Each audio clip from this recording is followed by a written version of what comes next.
नमस्कार प्रिय दर्शकों, एक बार फिर से हमारा चैनल बुद्धा बेटा लाइजिंग में बहुत बहुत दिल से स्वागत है।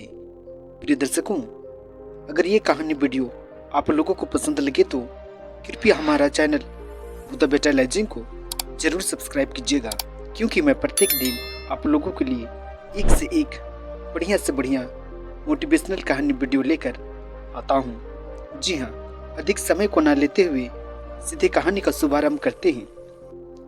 एक समय की बात है, एक दूरदराज के गांव में एक महान संत रहते थे, जिन्हें लोग महात्मा ऋषि के नाम से जानते थे।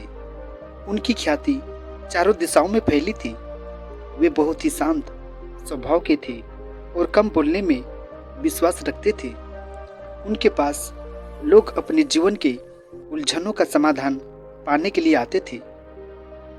वह अपने सरल वचनों में सभी की समस्याओं का समाधान कर देते थे। एक दिन एक सुंदर नारी उनके पास आई। वह दिखने में बहुत ही शांत और सौम्य थी, लेकिन उसकी आंखों में चिंता और असमंजस झलक रहा था। उसने संत को प्रणाम किया और कहा, हे महात्मा, मेरा नाम राधा है। मैं एक साधारण स्त्री हूँ, लेकिन मेरे जीवन में बहुत उथल पुथल है। मेरे परिवार में अक्सर कलह होती है और मेरे मन में भी अशांति भरी रहती है। मैं इस पीड़ा से छुटकारा पाना चाहती हूँ। क्या आप मुझे कोई मार्गदर्शन दे सकते हैं? महात्मा ऋषि ने मुस्कुराते हुए राधा की ओर देखा और बिना कुछ कहे एक और इशारा किया, जहाँ एक शांत सरोवर था। उन्होंने राधा से कहा, बेटी, आओ मेरे साथ इस सरोवर के किनारे बैठो। राधा संत के साथ सरोवर के पास जाकर बैठ गई। कुछ समय तक दोनों के बीच कोई संवाद नहीं हुआ, केवल सरोवर की शांत लहरों की आवाज सुनाई दे रही थी। कुछ समय बाद राधा ने असमंजस में पूछा, गुरुदेव, आप मुझसे कुछ क्यों नहीं कह रहे हैं? मैं आपके मार्गदर्शन के लिए आई हूँ। संत ने धीरे से कहा, बेटी, पहले इस सरोवर को ध्यान से देखो। इसकी शांत लहरें तुम्हें क्या कहती है?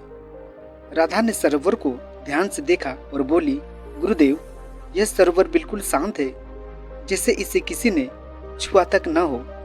इसकी सतह पर कोई हलचल नहीं है और इसका पानी इतना साफ है कि इसमें अपना प्रतिबिंब भी साफ दिख रहा है। संत ने गहरी बात करते हुए कहा, ठीक है, ऐसा ही तुम्हारे मन को भी होना चाहिए। जब तक तुम्हारा मन अशांत और उथल पुथल से भरा रहेगा, तुम अपने भीतर के सत्य और समाधान को नहीं देख पाओगी। जिस प्रकार इस सरोवर की शांत लहरें तुम्हें शांति का अनुभव करवा रही है, वैसे ही तुम्हें अपने मन में भी शांति बनाए रखनी होगी। राधा थोड़ी समझ नहीं पाई और बोली, गुरुदेव, इसका मतलब क्या है?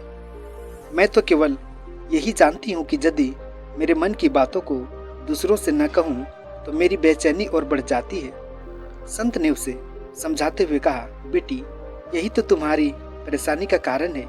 जब हम हर बात दूसरे से कहने लगते हैं तो हमारी ऊर्जा बाहर की ओर बिखर जाती है। कम बोलना और चुप रहना हमें उस ऊर्जा को भीतर की ओर मोड़ने में मदद करता है, जिससे हम अपनी समस्याओं का समाधान अपने भीतर ही पा सकते हैं। मौन से ही आत्मनिरीक्षण की शक्ति मिलती है और यह शक्ति हमें हमारी असली जरूरतों और समाधान तक ले जाती है।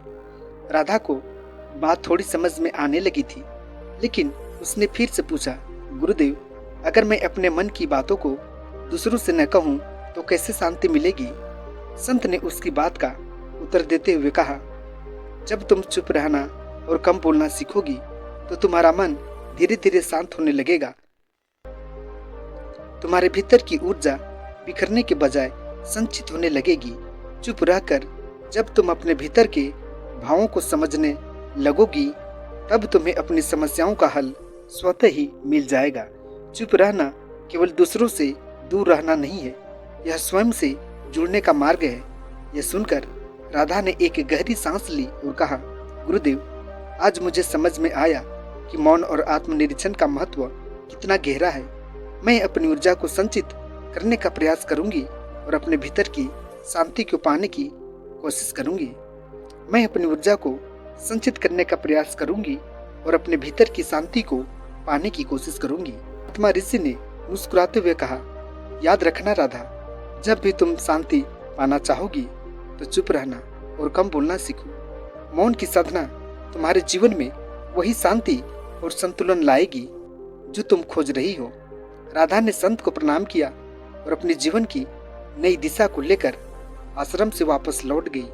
उस दिन के बाद उसने चुप रहना और कम बोलना अपनी साधना बना लिया और उसके जीवन में धीरे धीरे शांति और संतुलन आ गया। जी हाँ मित्रों, इस कहानी से हम लोगों को ये शिक्षा मिलती है कि चुप रहना और कम बोलना सिर्फ एक साधारण गुण नहीं है, बल्कि यह हमारे जीवन में गहराई, संतुलन और शांति लाने का एक साधन है। जी हाँ मित्रों, आज का छोटा सा प्यारा सा मोटिवेशनल कहानी वीडियो आप लोगों को कैसा लगा? मुझे उम्मीद है आप लोगों को जरूर पसंद आया होगा। वैसे दर्शक बंधु जो अभी तक हमारे चैनल में आकर और हमारे चैनल को सब्सक्राइब नहीं किए हैं, तो प्रिय दर्शक बंधुओं, उन लोगों से मेरा अनुरोध है कि अधिक से अधिक मेरा चैनल को सब्सक्राइब करें, साथ ही लाइक करें और बेल आइकन को ऑन कर लें। जी हाँ मित्रों, आज का कहानी वीडियो में इतना ही। आप लोगों को बहुत बहुत धन्यवाद। नमस्कार।